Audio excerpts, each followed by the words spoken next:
સુરતમાં માથાભારે ઇસમો સામે થઈ રહેલી કામગીરી વચ્ચે સજ્જો કોઠારીના ભાઈ આરીફ કોઠારીના જુગારધામ પર પણ પોલીસે બુલડોઝર ફેરવી દીધું છે. પોલીસનું ઓપરેશન યથાવત હોય છે ને લઈ સામાજિક તત્વોમાં રીતસરનો ફફડાટ વ્યાપી ગયો છે. ગુજરાત રાજ્યના ડીજીપીના આદેશને લઈ સુરત પોલીસે કડક કાર્યવાહી હાથ ધરી છે.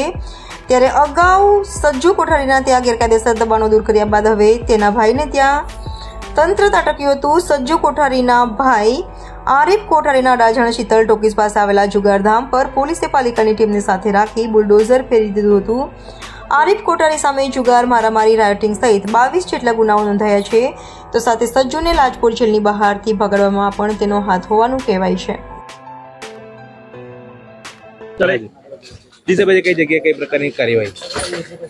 આરીફ કોઠારી છે, એનું મકાન છે અને એના વિરુદ્ધમાં 22 જેટલા ગુના નોંધાયેલા છે. જેમાં રાયોટિંગના ગુના છે, આરોપી ભગાડવા સંબંધીના ગુના છે અને જુગાર સંબંધી ગુના નોંધાયેલા છે અને ક્રિમિનલ ઇતિહાસ ધરાવે છે.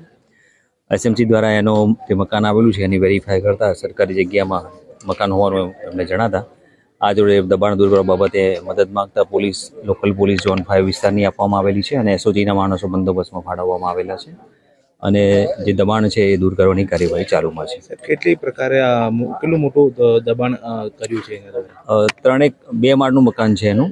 એ એસએમસીની જે ચેક કરતા સરકારી જગ્યાઓનું વેરીફાઈ કર્યું છે એ આધારે દબાણ દૂર કરવાની કાર્યવાહી ચાલુમાં છે.